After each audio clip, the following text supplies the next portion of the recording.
Welcome back, ladies and gentlemen, to tonight's episode of Keeping Up with Mexico. Let's talk about this ongoing crisis of Walmart de Mexico. All over the print media, electronic media, and even the social networks, this has been this week's hot topic. Originally, Walmart's operations in Mexico have been alleged of bribery and corruption. And we have been able to get a hold of this man, this very important man that all of Mexico has been talking about. So let me introduce you to Sergio Cicero. Hello, Steve. Thanks for having me on the show this afternoon. Big fan. Well, it's a pleasure having you. Sergio, I'm actually really glad. Can I call you Sergio? Yes. Alright, so Sergio, I'm actually really glad to have you on the show because I feel it is very important that someone who's actually involved in the company comes out and addresses the people. Certainly. So, right off the top, what exactly is your position in Walmart de Mexico? I'm a high-level real estate manager in Walmart de Mexico. Alright, sounds very serious. Let's get right to the point. Have you or any other Walmart de Mexico official been involved in bribery to secure your company's interests in Mexico? To answer your question, Steve, I have never done anything that I would consider immoral or that would jeopardize my country or my company.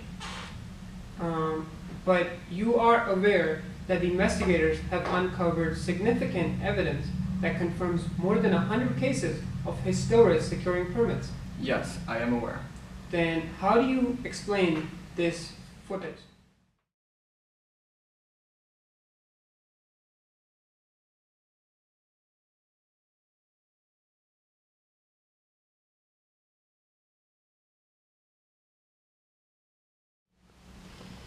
Alright, Sergio, so I don't want to purposely throw dirt at your company and make it look bad, but there is proof and information that confirms you and other officials giving bribes to secure your company's interests.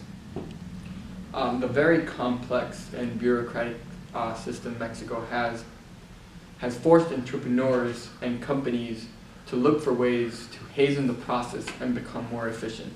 So, are you admitting that you use bribes to help grow your company in Mexico? We have given gifts to help create relationships that will help Walmart de Mexico develop.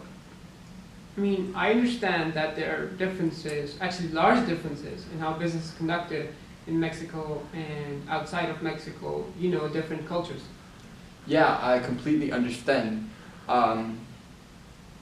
Business practices in Latin America are very different than those in the United States. So what happened when the officials in the United States found out about this whole situation?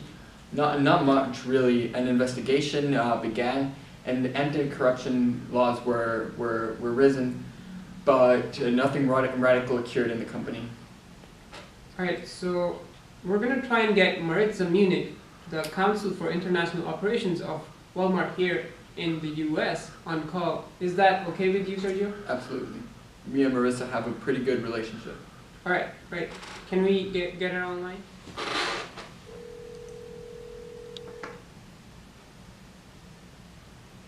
Hello? Hello, Maritza. This is Steve from Keeping Up with Mexico. I'm here with Sergio Cicero. Hello, Steve. Hello, Sergio. I've been waiting for your call.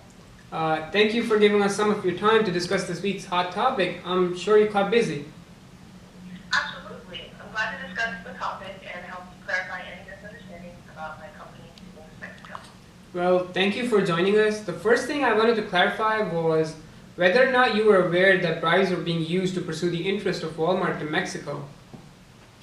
I was not aware until Sergio Cicero contacted me, at which point I immediately hired an attorney to investigate the situation. I had given my full confidence that company officials in Mexico were making decisions that were both moral and that had the company's best interest in mind. I bet you were quite surprised when you heard the news. Of course.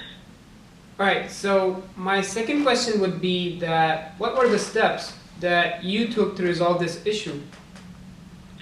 Well, we initially set up an investigation that would help uncover a lot of evidence to support that company employees had in fact bribed government officials.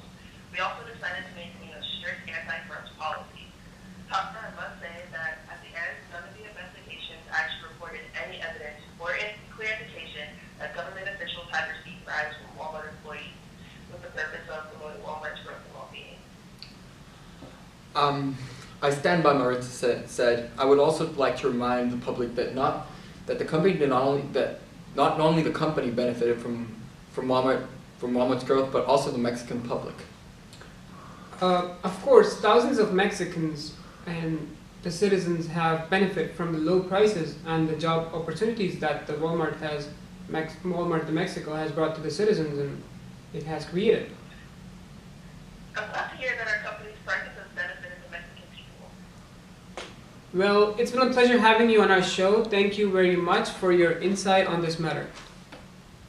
No problem. Thank you very much for having me. Thank you. Goodbye. Bye, Steve. Before we end, is there anything that you'd like to add, Mr. Cicero? Yes, I would like to thank you for inviting me to be on your show and giving me the opportunity to give the public my perspective on this very delicate matter. Well, there you have it, folks. Sergio Cicero and Maritza Munich's very own opinion on what happened with Walmart de Mexico. We will continue with sports as the Mexican national team heads towards the World Cup right after the break.